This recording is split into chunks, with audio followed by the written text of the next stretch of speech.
Hello, this is Dr. Grande. Today's question is, can I analyze the case of Doris Angleton? Just a reminder, I'm not diagnosing anybody in this video, only speculating about what could be happening in a situation like this. If you enjoy this video, please like it, subscribe to my channel, and consider supporting me on Patreon. I'll put the link to Patreon in the description for this video. First, I'll look at the background of this case, move to the timeline of the crime, then offer my analysis. Doris Angleton was born on April 11, 1951, and grew up in Lake Jackson, Texas. In 1973, she earned a bachelor's degree in speech pathology from the University of Texas at Austin and took a job as a school teacher. Later, she changed careers and worked for a pharmaceutical company as a sales representative. In 1976, Doris met a man named William Beck. The couple married and settled near Clear Lake City, which is a suburb of Houston. A few years after this, when Doris was 28 years old, she was at a party and met a man named Robert Nicholas Angleton, who went by the name Bob. Bob was just a few years older than Doris, having been born in 1948. He was from a wealthy family. Bob had an older brother named Roger, who becomes important to the story later on. Bob graduated from college in New York and worked in his father's business for a short time. His father cut him off financially after a series of arguments about a woman that Bob was dating. Evidently, his father did not approve of his romantic selection. Bob opened a restaurant with his brother, Roger, but the business failed. In the late 1970s, Bob and Roger moved to Houston, Texas. Bob sold used cars, and Roger was a real estate agent. Bob eventually started his own illegal sports betting business after working for other people who were in that industry. Moving back to his relationship with Doris, after meeting at that party, Doris and Bob were attracted to each other. They didn't let the fact that they were both married to other people get in their way. They divorced their respective spouses and married in 1982. In 1984, Doris had twin daughters, Nicole and Alessandra. In 1985, Bob was arrested for bookmaking, but was never convicted because there wasn't enough evidence. Through this experience of being arrested, however, Bob became close to the vice squad officer who arrested him. He eventually became an unpaid police informant and supplied information about his competitors. When the police arrested his competitors, he took over the business.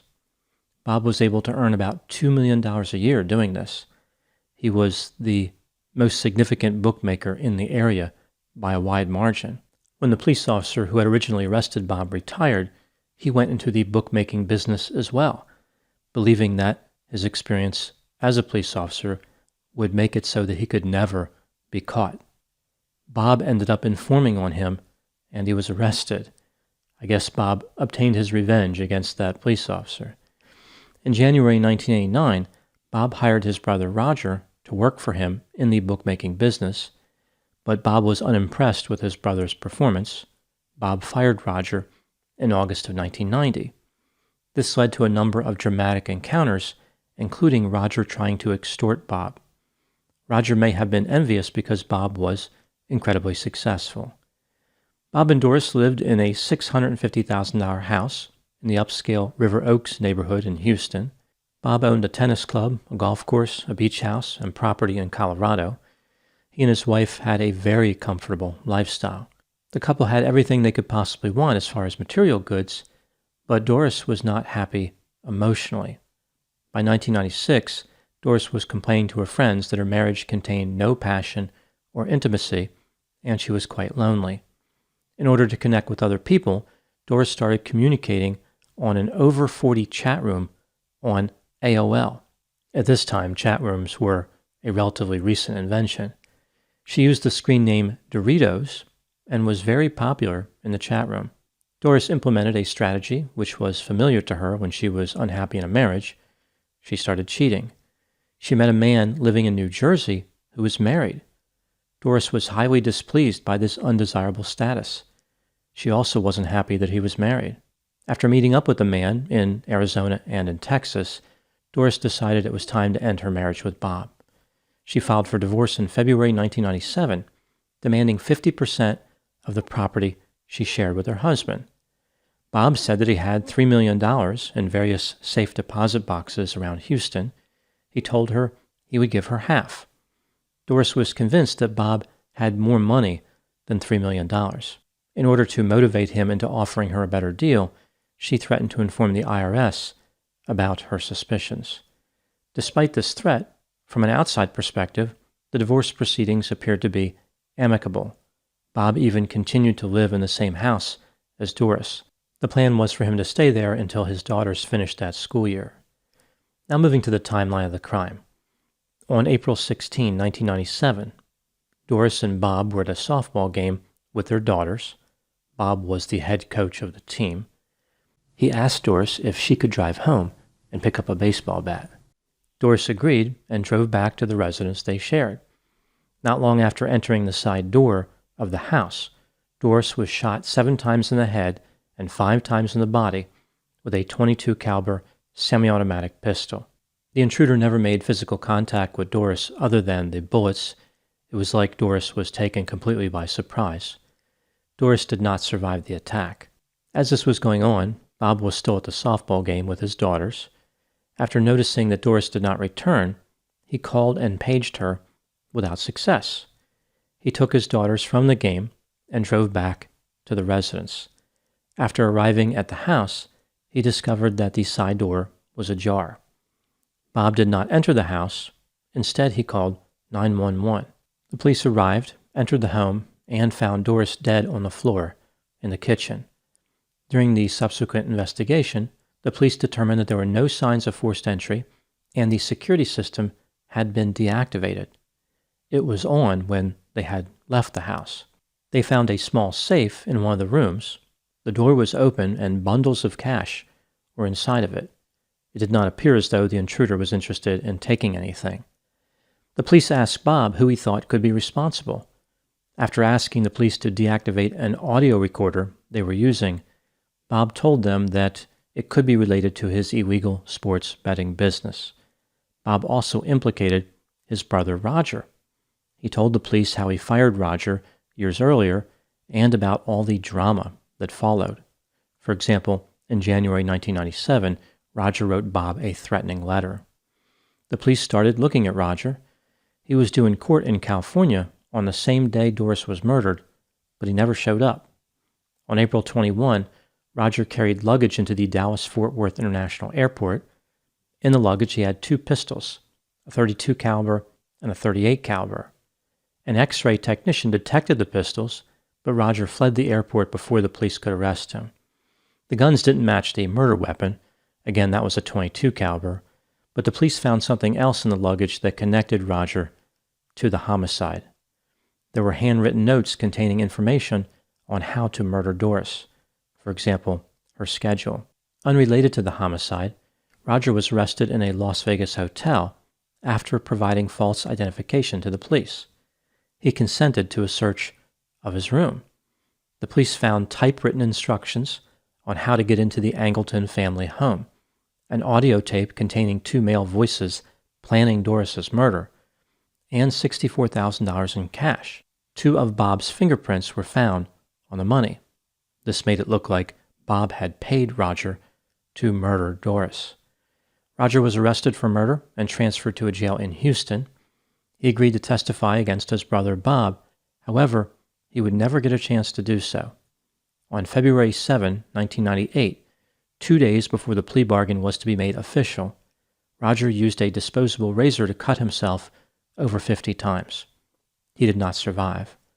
Roger left a note behind in which he confessed to the murder and declared that his brother was not involved. Roger wrote that he tried to implicate his brother, but Bob was innocent. Despite Roger's note professing his brother's innocence, Bob Angleton was charged with murder. The prosecution knew that 1 male voice on the audio tape belonged to Roger, and of course they thought the other voice belonged to Bob. It appeared as though Roger had recorded his brother planning part of the murder, like talking about how to deactivate the security system. The problem for the state was that Bob's daughters testified that the second male voice did not belong to their father. In addition, a voice expert was 80% confident that the voice was not Bob's. On August 12, 1998, Bob Angleton was found not guilty. This did not mean Bob's legal problems were over. In 2005, he was found guilty of passport fraud and tax evasion. He spent 7 years in prison. Now moving to my analysis. Despite Bob's acquittal for murder, the government believes he was actually guilty. Let's take a look at the evidence both for and against the idea that Bob was guilty of murder, starting with the inculpatory factors. Bob was a criminal who committed serious crimes. Doris and Bob were getting divorced at the time of her murder. Bob had just thrown her a 40th birthday party a few days before the murder. The party was over the top and extravagant. Doris was clearly embarrassed. Perhaps Bob was hoping to reconcile, but realized by her reaction to the party that it wasn't going to happen. Doris threatened to inform the IRS about Bob's tax evasion. This could have landed him in prison. On the day of the murder, it was Bob's request that caused Doris to go back to the family house alone. Again, he asked her to pick up a baseball bat. When Bob drove home to find out what happened to Doris, he saw the side door open, yet did not enter the house. Whether it was a good idea to enter or not, most people would have entered the house under those circumstances. Doors are left ajar all the time, with no homicide being involved. Why did Bob think that something terrible had happened? Bob's brother Roger eventually confessed to the murder. Roger had bundles of cash containing Bob's fingerprints. Bob quickly implicated his brother as if he knew Roger was responsible. This tactic may have been to get rid of two enemies at the same time. Like Bob had Roger kill his wife, then Roger would go to jail. Now moving to the exculpatory factors. Bob may have been a criminal, but he never committed violent offenses. He actually went out of his way to run his sports betting business as professionally as possible, at least for something that was illegal. For example, he put his employees in apartments and paid them $2,000 a month. He had a code of conduct for his workers, and he quickly paid winners their money. Bob was considered to be a polite and civil criminal. Bob and Doris went to a counselor to work on their marriage. The counselor never felt as though Doris was afraid of Bob, and Bob was never angry. Bob was in a dangerous business. Perhaps someone committed the murder to get revenge on him. He made a number of enemies by being an unpaid police informant. Roger could have stolen the money with Bob's fingerprints on it. He could have easily had a friend pose as the other male voice on the audio tape in an effort to frame Bob. Roger may have considered himself a failure compared to Bob. He was never able to be financially successful like Bob. Roger was extremely peculiar and demonstrated bizarre behavior. For example, he once dressed up as a bunny for a Halloween party that Bob was hosting. Dressing up as a bunny on Halloween isn't completely unheard of, but it sounds like he really distressed people at the party.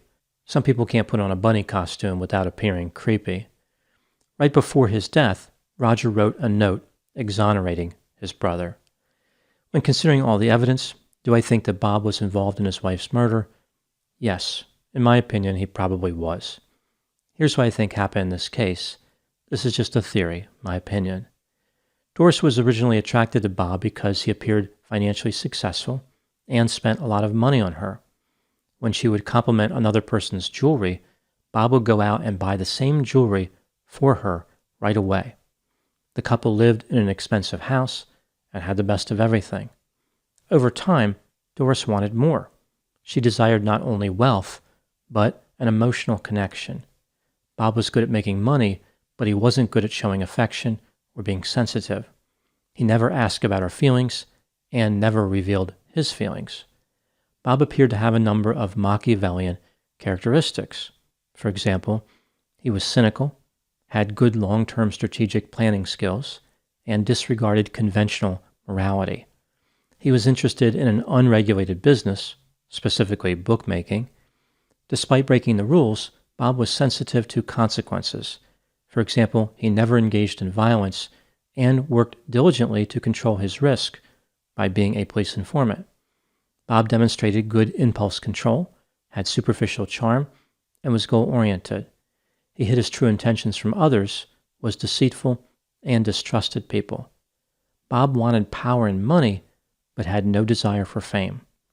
I think it's likely that Bob valued his relationship with Doris, but he did not know how to connect with her at an emotional level. He compensated for this by giving her material goods. He probably believed that his generosity was sufficient to maintain the relationship. Maybe he thought that everyone was as shallow as he was. When Doris had an affair and threatened to expose Bob's criminal activity, he made a strategic calculation to eliminate her. Bob was also facing threats from his brother Roger. This gave Bob an idea. He realized that one crafty move could get rid of both his enemies. If he hired Roger to kill Doris and then implicated Roger in the murder, all his problems would disappear. Both Doris and Roger failed to appreciate how manipulative and devious Bob was. They were both just objects in a calculation, from his point of view. Bob probably never would have resorted to violence if he had not been threatened. But once he decided to become violent, there was no limit to what he would do to protect himself. It's worth noting that Bob Angleton could be innocent. This could have all been a scheme that Roger put in place. Perhaps Roger just wanted to get revenge on Bob and he was willing to sacrifice himself to do it. I don't think this is what happened, but it does seem odd that Roger would leave a note exonerating his brother if Bob was really involved. Now moving to my final thoughts. The case of Doris Angleton could be summarized in this way. A woman decided to gamble by cheating with and marrying a bookmaker. Over time, she realized that it was a bad bet, and she made another wager believing she could improve her odds. Unfortunately, her high-rolling husband was able to parlay the house edge to erase his debt by knowing when to double down.